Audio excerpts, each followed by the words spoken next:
Redmi Note 14 Pro Plus এর ব্যাপারে খুব ছোট্ট করে একদম টু দা পয়েন্ট কিছু কথা বলবো। কারণ Redmi Note সিরিজের ব্যাপারে আমাদের একটা যে আলাদা দুর্বলতা আছে, যার জন্য সবাই রিভিউ শুরু করার আগে সেই কবে ঘি খেয়েছিল হাতে তার গন্ধ শুকছে, সেই ব্যাপারটার কোনো মানে হয় না। Redmi Note 3, Note 4, Note 5 এসব কত ভালো ছিল, তার সাথে Note 14 সিরিজের কোনো যোগাযোগ নেই।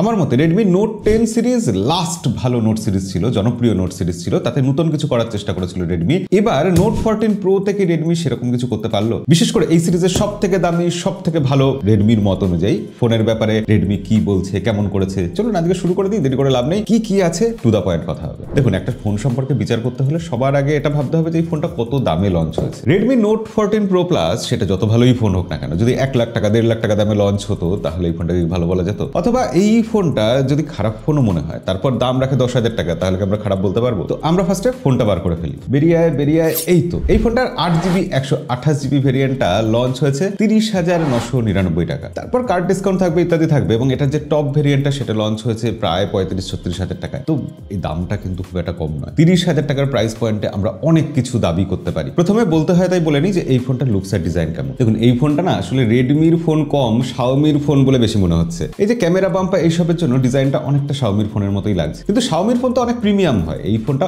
অতটা প্রিমিয়াম নয়। এই ফোনের চারদিকে যে ফ্রেমটা আছে সেটা প্লাস্টিকের ফ্রেম, এটা দেখলেই বোঝা যাচ্ছে। কারণ যদি এটা মেটাল ফ্রেম হতো তাহলে অ্যান্টেনা ব্যান্ডের দাগগুলো তো দেখাই যেত, সেটা দেখা যাচ্ছে না, মানে এটা অবভিয়াসলি একটা প্লাস্টিকের ফ্রেম। কিন্তু প্লাস্টিকের ফ্রেম বলে এটাকে দুর্বল ফোন বলে ভাবা ঠিক হবে না, কারণ এই ফোনে যে গ্লাস প্রোটেকশন আছে সেটা কিন্তু গরিলা গ্লাস ভিক্টাস 2, বলা যায় এখনকার সেরা ডিসপ্লে প্রোটেকশন। ডিসপ্লেটা কার্ভ, ব্যাক সাইডেও কার্ভ করা আছে, যার ফলে হাতে ধরতে, গ্রিপ পেতে খুব একটা অসুবিধা হচ্ছে না। এটা যদি না হতো তাহলে কিন্তু অসুবিধা হতো, কারণ এই ফোনটা যথেষ্ট বড় আর ভারী ফোন। 6.67 ইঞ্চি শাওমির সেই টিপিক্যাল ডিসপ্লে সাইজ, আর এই ফোনটার ওজন কিন্তু 200 গ্রামেরও বেশি। তবে শাওমি কিন্তু ফোনটার ওয়েট ব্যালেন্স ভালো রেখেছে। ক্যামেরার দিকটা সামান্য বেশি ভারী, কিন্তু সব মিলিয়ে ওয়েট ডিস্ট্রিবিউশন কিন্তু খুবই ভালো। এই খুবই ভালো বলতে হলে বলতে হয় যে ডিসপ্লেও কিন্তু ভীষণই ভালো। 3000 নিটস পিক ব্রাইটনেস যে শাওমি রেখেছে সেটা শুধু গিমিক না, কথার কথা না। এই 120 হার্টজের অ্যামোলেড প্যানেলটার ব্রাইটনেস ভীষণই ভালো। আমরা যদি অন্যান্য ফোনের সাথে কম্পেয়ার করে দেখি তাহলেও দেখতে পেয়েছি যে এর ব্রাইটনেস অন্যান্য ফোনের থেকে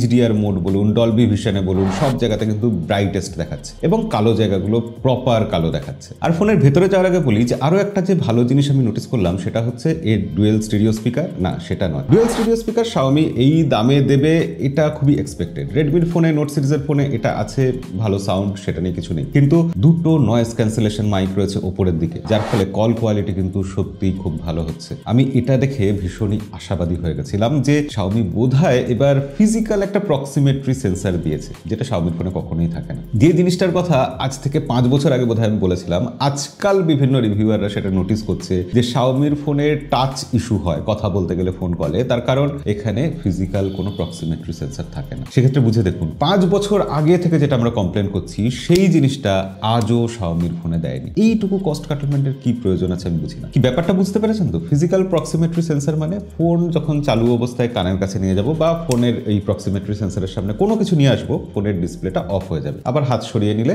বা কানের থেকে সরিয়ে নিলে ফোনটা, সেই ডিসপ্লেটা আবার চালু হয়ে যাবে। এনিওয়ে, যেটা বলছিলাম যে এই ডিসপ্লেটা খুবই ভালো, স্পিকার ভালো, ওভারঅল মাল্টিমিডিয়া এক্সপিরিয়েন্সের জন্য আপনি 30,000 টাকা দামেরই এক্সপিরিয়েন্স পাবেন, আপনাকে সেখানে কোথাও শাওমি বঞ্চিত করেন। কিন্তু যেই আমরা ভেতরে যাব, পারফরমেন্সের কথা ভাববো, গেমিং এর কথা ভাববো, তখন কিন্তু আমাদের দ্বিতীয়বার ভাবতে হবে। এই ফোনে Qualcomm Snapdragon 7S Gen 3 processor দেওয়া হয়েছে, তার সাথে সাথে আবার LPDDR4X RAM, UFS 2.2 storage type দেওয়া হয়েছে। র্যাম আর রমের ব্যাপারে মনে হচ্ছে যে 30,000 টাকায় আমাদের এর থেকে আরো বেটার কিছু পাওয়া উচিত ছিল, অন্তত UFS 3.1 সেটা তো পাওয়ারই কথা ছিল। এবং প্রসেসরের ক্ষেত্রেও আমি যদি বলি তাহলে স্ন্যাপড্রাগন 7S Gen 3 এই 7 জেনারেশনের প্রসেসরগুলোর মধ্যে একদম থার্ড পজিশনে আসে, সবার নিচে। এক নম্বরে অবশ্যই 7+ Gen 3, তারপর 7 Gen 3, তারপর কিন্তু 7S Gen 3। সেটা দিয়ে AnTuTu স্কোর মোটামুটি ওই 7 লাখের কাছাকাছি এসেছে। অর্থাৎ ডে টু ডে লাইফে আপনি মাল্টিমিডিয়া এক্সপিরিয়েন্সের জন্য, টুকটাক কাজের জন্য, সেগুলোতে কিন্তু এই ফোনটা খুব ভালোভাবে পারফর্ম করবে, স্মুথ চলবে। কিন্তু যখন গেমিং এর কথা আসবে তখন এটা গেমারদের জন্য ফোন নয়, এই কথাটা আমাদের বলতে হবে। BGMI স্মুথ এক্সট্রিমে 60 FPS এ খেলা যাচ্ছে এবং দীর্ঘ সময় কোনো রকম ফ্রেম ড্রপ ছাড়াই খেলা যাচ্ছে। কিন্তু 30,000 টাকার ফোনের বিচারে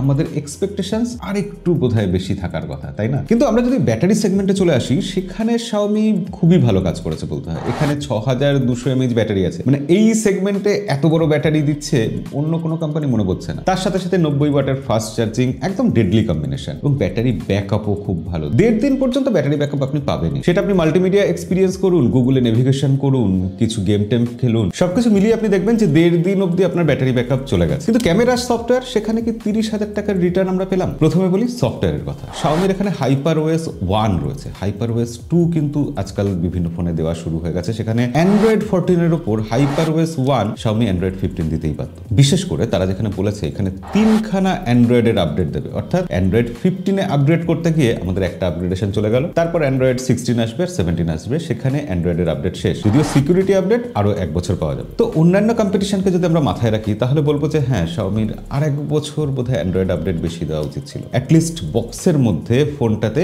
Android 15 শুরুতেই দিয়ে দিতে পারতো। এবং HyperOS সেই জিনিসটা কিন্তু এখন MIUI এর থেকে বেটার, অর্থাৎ MIUI এর থেকে স্টোরেজে কম জায়গা নিচ্ছে, তুলনামূলক স্মুথ চলছে। সফটওয়্যার বাগ সেটাও তুলনামূলক কম আছে। ফিচারে যে খুব কম্প্রোমাইজ করা হয়েছে এরকমও নয়। এখন AI এর যুগ চলছে, আর HyperOS এর মধ্যে Redmi প্রতিটা ফোনে আরেকটু করে AI বাড়িয়ে দিচ্ছে। এখানেও AI সার্ভিস বলে আলাদা করে সেটিংস একটা জিনিস পেয়ে যাবেন, এবং সেটা এনেবল করে দিলে তার মধ্যে প্রচুর AI ফিচার রয়েছে। এমনি circle to search, transcribe, transcription ইত্যাদি ফিচার তো রয়েছে। মোটামুটি খানবিশেক ফিচার এখানে AI এর নাম দিয়ে দেওয়া হয়েছে। কিন্তু এগুলোর কটা যে আমাদের সত্যিই কাজে লাগে সেগুলো আপনারা একটু কমেন্টে জানাবেন। AI কতটা ব্যবহার করেন আপনারা, আমারও জানার খুব আগ্রহ রইল। কিন্তু একটা 30,000 টাকার ফোনে এত প্রি ইনস্টলড অ্যাপ্লিকেশন, সেই মনে পড়ে যাচ্ছে Xiaomiর বিজ্ঞাপনওয়ালা ফোনগুলো, যেগুলো আমার নিজের ফোন কম মনে হতো Xiaomiর ফোন শুধু বিজ্ঞাপন দেখানোর জন্য আমাদের কাছে পাঠিয়েছে। যদিও বেশিরভাগ প্রি ইনস্টলড অ্যাপ্লিকেশন আনইনস্টল করে দেওয়া যাচ্ছে, তবুও একটা 30,000-এর ফোনে আরেকটু কম বোধহয় প্রি ইনস্টলড অ্যাপ্লিকেশন থাকলে ভালো হতো। এবার তাহলে চলে আসি ক্যামেরার প্রসঙ্গে। এখানে ক্যামেরা সেটআপ যেটা দেওয়া হয়েছে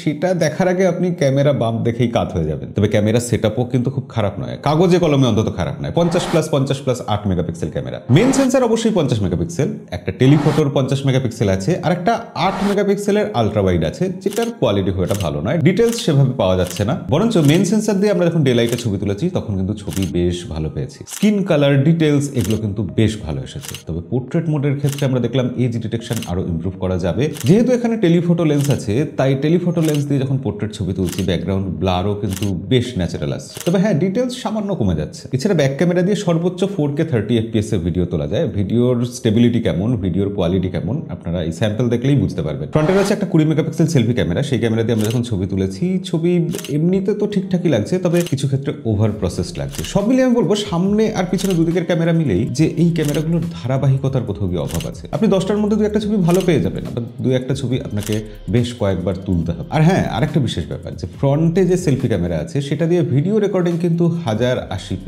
বেশি করা যায় না। এখানে কিন্তু একটা 4K এর অপশন থাকা উচিত ছিল, অন্তত 30-35 হাজার টাকা দামের ফোনে এটা থাকা উচিতই ছিল। এবার ফোনে যে ছোটখাটো ব্যাপার আছে, যেমন NFC এখানে আছে, IP68 রেটিং সেটাও আছে, ওটাকে আমি ছোটখাটো ব্যাপারের মধ্যেই রাখলাম, কারণ ফোন যদি আপনার ওয়াটার ড্যামেজ হয় আপনাকে কোম্পানি কিন্তু কোনো রকম গ্যারান্টি দেবে না, এটা সবসময় মাথায় রাখবেন। এছাড়া ব্লুটুথ 5.4, ওয়াইফাই 6.2, 5000 মিলিমিটারের ভেপার কুলিং চেম্বার ইত্যাদি সবকিছুই আছে। তো এই ছিল Redmi Note 14 Pro Plus। Plus কতটা হতে পেরেছে আমি জানি না, তবে হ্যাঁ, কিছু জিনিস মাইনাস রয়েছে। আপনাদের কেমন লাগলো ফোনটা? এই দামে Redmi Note 14 Pro Plus নিতে চাইবেন, নাকি অন্য কোনো ফোন নেওয়া পছন্দ করবেন? সেটা কমেন্টে লিখে জানাবেন। আর ভিডিও ভালো লাগলে লাইক করতে ভুলবেন না, আর এরকম আরো রিভিউ দেখার জন্য আমাদের চ্যানেলটা সাবস্ক্রাইব করে রাখবেন। দেখা হবে পরের ভিডিওতে। আজকের মতো বিদায়।